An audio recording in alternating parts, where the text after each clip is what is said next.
Genuino nace con la misión de promover el Evangelio para la vida de la mujer, para ayudarla a amar a Dios con todo su corazón, con toda su alma y con toda su mente. Mi nombre es Karen Garza y te doy la bienvenida al podcast de Genuino.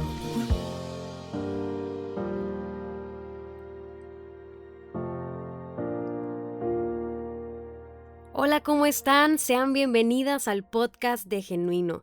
Me emociona mucho que estemos creciendo juntas en la palabra, buscando que nuestra vida cada vez dé más gloria a Dios. Sin duda estamos viviendo tiempos sin precedencia. Nos encontramos en medio de una pandemia que ha afectado nuestras emociones, nuestra economía, nuestra salud y a nuestros seres queridos. Sin embargo, creemos que Dios sigue en control y obra a través de esto. Por lo que quiero animarte a que no desperdicies este momento histórico. Busca al Señor en oración y en la palabra y busca servir y amar a tu prójimo. Realmente este es un excelente tiempo para practicar lo que dice Mateo 6:33. Busquen primeramente el reino de Dios y su justicia, y todo lo demás vendrá por añadidura. Por lo que me alegra muchísimo que en medio de todo esto hayas separado un tiempo para escucharnos y aprender más de Dios. Hoy continuamos con el episodio 3 de la serie Teocéntricos y oro porque todo lo que escuchemos y aprendamos aquí lo podamos llevar a la práctica y nos haga amar más y mejor a nuestro Dios y a nuestro prójimo. Comencemos.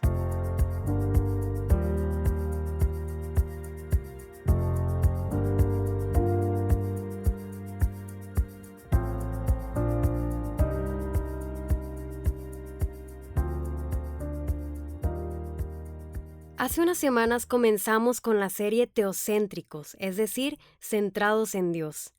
Hemos aprendido que nuestra perspectiva de Dios define la posición que Dios ocupa en nuestro corazón, por lo que debemos buscar conocer más a nuestro Dios. Aprovecho para decirte que esto no va a terminar en esta vida. Jamás debemos tener la soberbia de decir, yo ya conozco a Dios, pues siempre habrá más por conocer. Quizá te preguntes, pero entonces, ¿cómo tendremos a Dios en el lugar correcto de nuestro corazón si nuestra perspectiva de Él siempre será incompleta de este lado del cielo? Bueno, asemejo esto con un artista en medio del campo intentando plasmar en pintura el bello cielo estrellado delante de sus ojos. Pasan 20 minutos y termina la pintura. Pensando haber terminado, echa un vistazo nuevamente al cielo y al ver que más detalles aparecieron, vuelve a comenzar. Mantuvo fija su mirada contemplando la noche despejada y poco a poco más detalles se asomaban. Él comenzó a percibir diferentes tonalidades, estrellas lejanas y diversas texturas que empezaban a notarse. A la medida en que su vista era alumbrada, el asombro y deleite lo llenaban. Este artista terminó su obra y al comparar las pinturas se dio cuenta que la última le ganaba por mucho en gloria. Pensando haber terminado, nuevamente echa un vistazo al cielo y ve que lo que le falta a la obra es precisamente reflejar de la noche su gloria. Debemos notar de esta pequeña metáfora que es el mismo cielo al que este artista fijó su mirada y es desde la misma posición que él pasó contemplando la noche.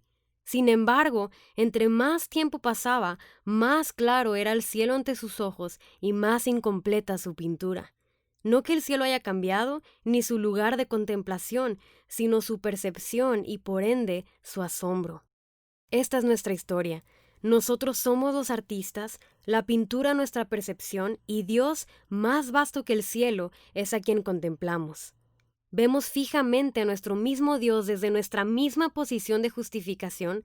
Sin embargo, entre más tiempo pasamos contemplándolo en su palabra y mayormente en Jesucristo, sus tonos y texturas serán más y más reveladas, llenándonos de gozo y deleite, siendo nuestra pintura cada vez más gloriosa, aunque jamás lo suficiente. Si tenemos fe en Jesucristo, Él ha tomado en nuestra vida el lugar de supremacía. Sin embargo, entre más le conozcamos, mayor la distancia entre Él y todo lo demás en nuestro corazón. Ese es el lugar que debe de tener Jesús en nuestra vida. Él debe ser tenido en cuenta como el santo, el sin igual, el separado de todo lo demás.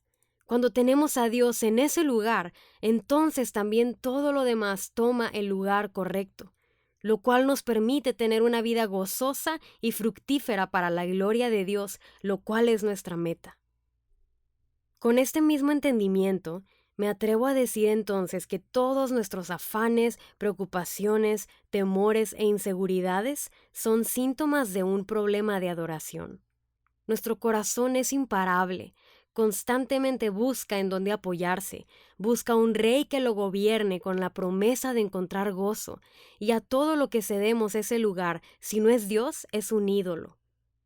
Hay regalos hermosos de Dios que no podremos disfrutar si los posicionamos en el lugar incorrecto.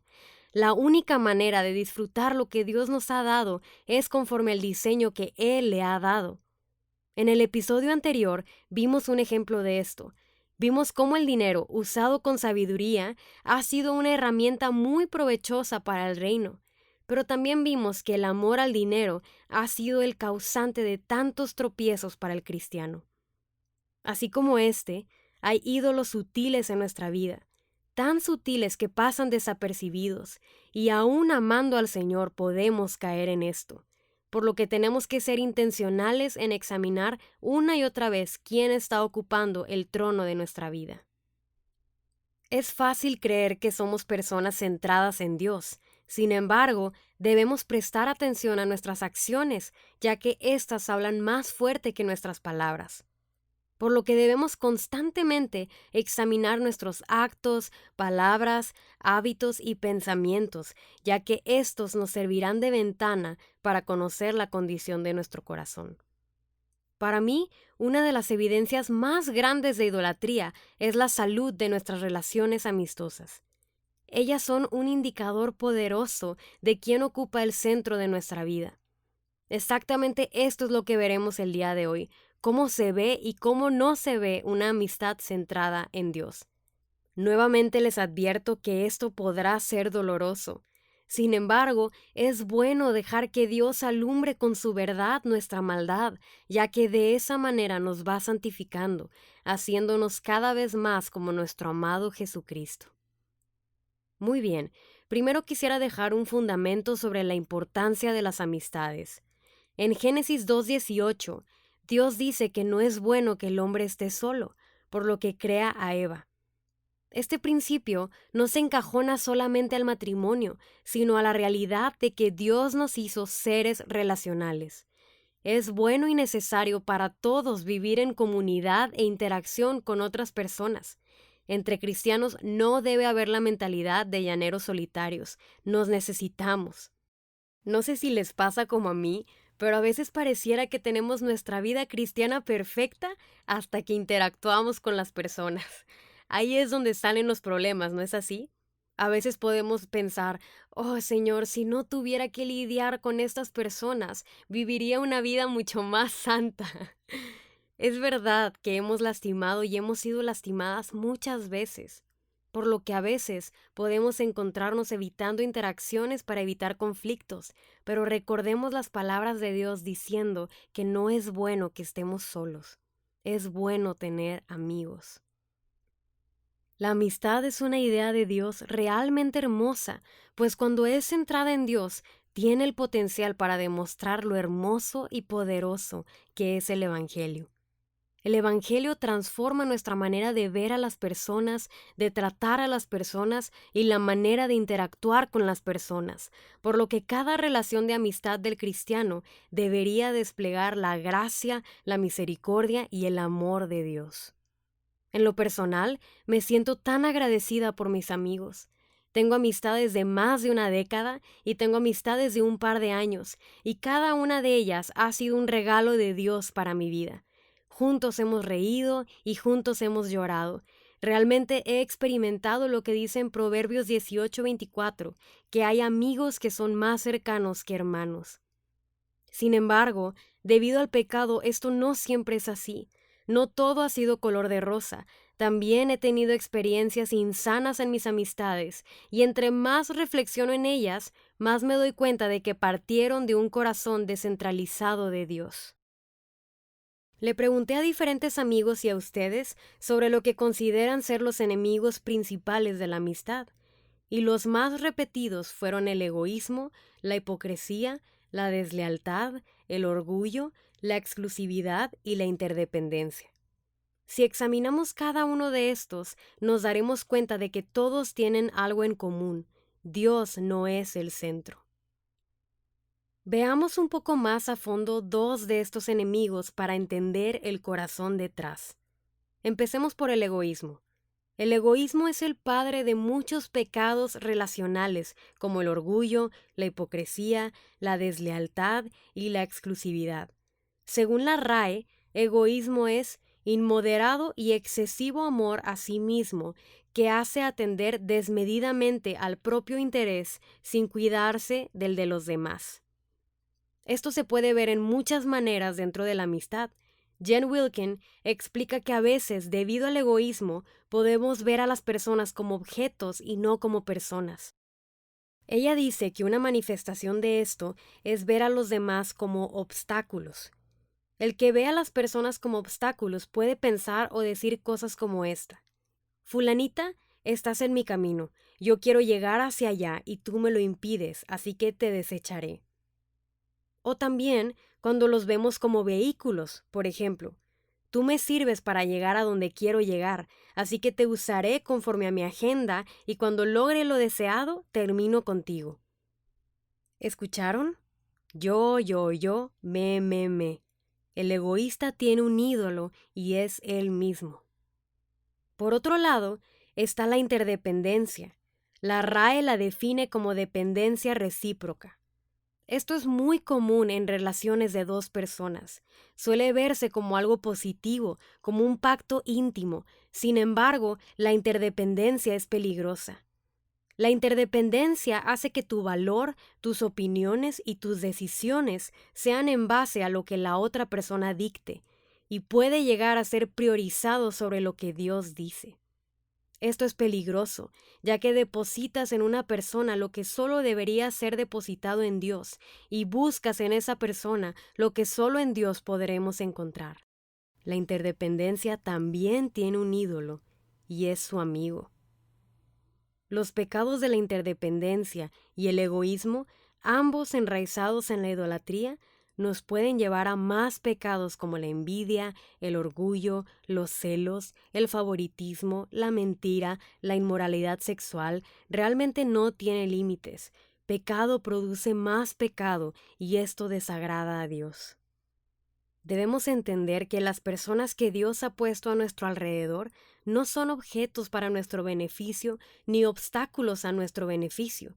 Cada persona, creyente y no creyente, es valiosa ya que es portadora de la imagen de Dios y debe ser tratada con respeto y honor. En Cristo vemos a los demás creyentes como nuestros hermanos por quienes Cristo murió, y a los que están fuera de la fe como un alma en necesidad de reconciliación y perdón, en necesidad del mismo Evangelio que nos salvó a nosotros. Nunca fue la intención de Dios que un amigo existiera para que te sirvas de él conforme a tu agenda, ni tampoco para que lo idolatres. Un amigo no es para competir, no es tu propiedad, ni tampoco tu escape de la soledad. Pero entonces, ¿cómo se ve una amistad centrada en Dios? ¿Cuál es el diseño y el propósito de Dios para la amistad? Veamos la historia de amistad más famosa en la Biblia: David y Jonatán. El primer versículo en donde los vemos juntos es en 1 Samuel 18 del 1 al 4. Se los voy a leer, dice: Una vez que David y Saúl terminaron de hablar, Saúl tomó a David a su servicio y desde ese día no lo dejó volver a la casa de su padre. Jonatán, por su parte, entabló con David una amistad entrañable y llegó a quererlo como a sí mismo. Tanto lo quería que hizo un pacto con él, se quitó el manto que llevaba puesto y se lo dio a David. También le dio su túnica y aún su espada, su arco y su cinturón. Ok, veamos un poco de contexto para entender mejor estos versículos. Este tiempo era uno muy oscuro. El pueblo de Israel se había alejado de su Dios y sus preceptos, tanto así que pidieron un rey como las demás naciones. Dios les advirtió diciéndoles que ese rey los gobernaría con dureza, pero aún así lo pidieron, rechazando a Dios como su rey. Y dicho y hecho, el rey Saúl es ungido como el rey de Israel, y su gobierno fue gravoso y necio. Saúl tenía un hijo llamado Jonatán, quien tenía gran fe en Dios. Esto se demostró en las batallas que dirigió, todo el tiempo animando a los demás conforme a lo dicho por Dios, creyendo que Dios cumpliría y les daría la victoria aún con pocos hombres. Por otro lado, Saúl constantemente desobedecía a Dios y sus instrucciones, por lo que Dios lo rechaza como rey y se busca otro rey que gobierne conforme a su voluntad. Dios escoge a David, un pastorcito de ovejas menospreciado por su familia. Pero aunque las personas lo juzgaban conforme a su apariencia, Dios proveyó en él un corazón lleno de fe y temor a Dios. En una ocasión, su padre lo manda a llevar comida a sus hermanos guerreros, y cuando llega, se encuentra con el gigante Goliat, quien amenazaba día tras día al pueblo de Dios, atemorizándolos y paralizándolos. David, lleno de celo por Dios y su pueblo, se ofrece a ser quien pelee contra él. Nadie tenía esperanza en David como guerrero, sin embargo, su fe en Dios le dio la victoria, derrotando al gigante con tan solo una honda y una piedra. Justo en ese momento, Jonatán presenció ese acto de valentía de David, y es ahí donde dice que Jonatán amó a David. Kelly Needham, en su libro Friendish, explica cómo lo que enlazó el alma de Jonatán con la de David no fue sino su misma fe. Cuando Jonatán vio a David, vio a alguien con su misma confianza en Dios, vio su mismo celo contra los enemigos de su Dios y su pueblo, vio su misma valentía naciente de la fe en lo que Dios había dicho. Jonatán vio en David un aliado y compañero en la misión de Dios.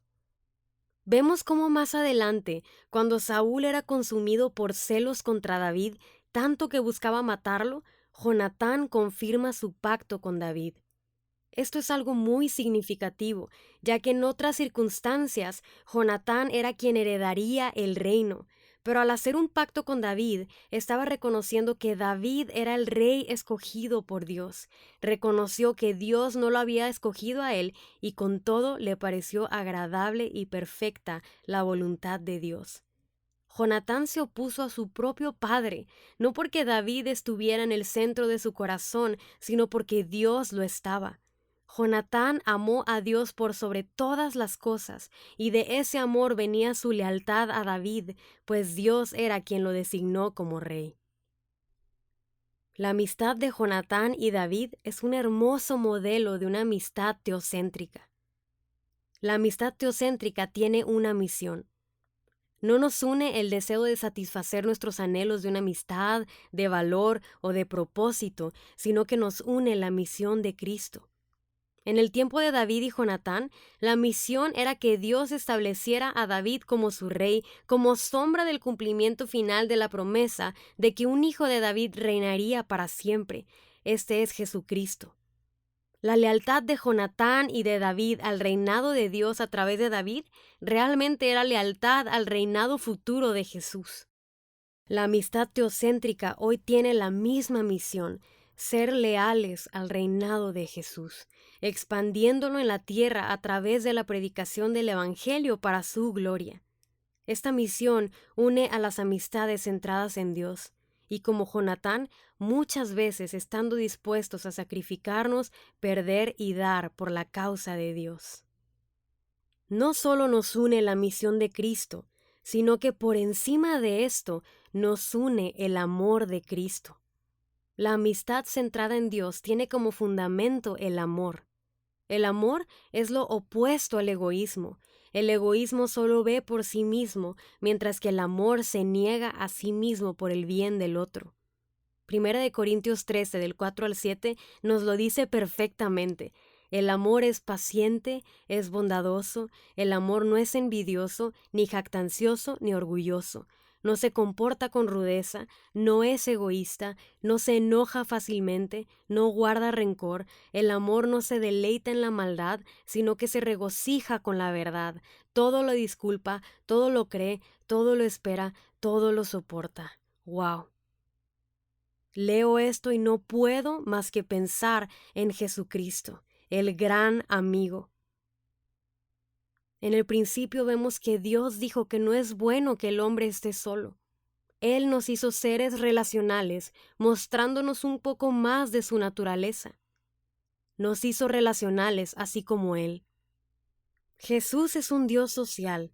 Eternamente Él ha convivido dentro de la Trinidad y vemos en su encarnación el gran deseo de tener más amigos. Juan 15:13 dice: Nadie tiene mayor amor que este, que uno ponga su vida por sus amigos. Jesús se encarnó, convivió constantemente con pecadores, incluso lo nombraron amigo de pecadores. La realidad es que todos los pecadores éramos sus enemigos, pero precisamente por reconciliarnos es que Él vino a nosotros a predicarnos las buenas nuevas de salvación, a dejarnos un modelo que seguir y a morir, resucitar y ascender por nosotros. Jesús, como un mejor Jonatán, no se aferró, sino que se humilló. Jesús voluntariamente se hizo siervo conforme a la voluntad de Dios para llamar amigos a sus enemigos. El amor encarnado frente a nuestros ojos, paciente, bondadoso, sin envidia, sin egoísmo, sin orgullo, sin maldad. Mi esposo me compartió algo impresionante hace unos días. Me decía que la Biblia, desde el Antiguo Testamento, nos enseña que debemos amar a los demás como a uno mismo. Y realmente eso es mucho. Todos nos amamos mucho. Tenemos hambre y nos alimentamos. Tenemos sueño y nos proveemos un lugar donde reposar. Nos duele algo y buscamos medicina. Realmente todos nos amamos. Pero David me compartía que aunque Jesús mismo citó ese versículo de amar a los demás como a nosotros mismos, en la última cena Jesús dijo algo nuevo, algo que jamás se había enseñado. Él dijo en Juan 13:34, Este mandamiento nuevo les doy, que se amen los unos a los otros. Así como yo los he amado, también ustedes deben amarse los unos a los otros. Jesús subió la vara. No amar a los demás como a nosotros mismos, sino amar a los demás como Él nos ha amado. Es muy significativo que lo dijera un día antes de su crucifixión y no antes. Jesús nos dijo cómo debemos de amarnos y al día siguiente nos lo mostró. Esa hermosa y severa cruz es la evidencia más grande de amor. Él ahí murió por nosotros. Colosenses 1:20 dice, y por medio de Él, Jesús, reconciliar todas las cosas consigo, así las que están en la tierra como las que están en el cielo, haciendo la paz mediante la sangre de su cruz. Hay una sola amistad que nos dará propósito, valor y poder, y es la amistad con Dios a través de Jesús. Mi esposo y yo platicábamos como niños asombrados al notar que no fue sino hasta después de que Jesús ascendió y envió a su Espíritu Santo que los apóstoles establecen una y otra vez el amor de Cristo como el estímulo y el estándar para amarnos los unos a los otros. Esto es tan significativo, porque el amor de Dios quedó revelado en la cruz de Cristo y porque por medio del Espíritu Santo únicamente recibimos la capacidad sobrenatural para amar como Él. Verdaderamente no hay mejor modelo de amigo que Cristo. Él habló la verdad por amor, sirvió a todos sin buscar ser servido, fue manso y humilde contra los que se oponían. Aunque sus mejores amigos lo abandonaron en su peor hora, Él no fue dependiente de ellos ni de nadie más que de Dios, encontrando su fuerza en Él. Él constantemente enseñó a sus discípulos la voluntad de Dios, guiándoles a obedecerla y sobre todo, Él nos demostró el más grande amor al dar su vida por nosotros para llevarnos a Dios. Así que guardemos el mandamiento nuevo, que es que mediante el poder del Espíritu Santo amemos a los demás como Cristo nos amó. A la medida en que crezcamos en el entendimiento de su amor para con nosotros contemplando la cruz, creceremos en la capacidad de dar de esa misma gracia que hemos recibido. Entre más contemplemos al gran amigo, mejores amigos seremos para los demás. siendo una pintura más gloriosa de nuestro Dios en la tierra, aunque jamás lo suficiente. Gracias a Dios por Jesucristo y por su Santo Espíritu. Terminemos con una oración. Señor, gracias por hablarnos el día de hoy. Gracias por Jesucristo, quien fue establecido como el estándar máximo del amor. En Jesús vimos el amor encarnado. En Jesús tenemos al gran amigo. Yo te pido, Señor, que nos hagas más como Él. Perdónanos por nuestro egoísmo, por nuestra idolatría, por el mal trato que hemos dado a nuestros amigos. Y ayúdanos a encontrar en ti el amor, el valor, el propósito, y que de esa gracia que hemos recibido podamos dar a los demás. Yo te pido, Señor, haznos mejores amigos para poder reflejar tu gloria en esta tierra y que más gente sepa que somos tus discípulos y pongan su confianza en ti. Te pedimos todo esto en el nombre de Cristo Jesús. Te bendecimos, Señor. Gracias. Amén.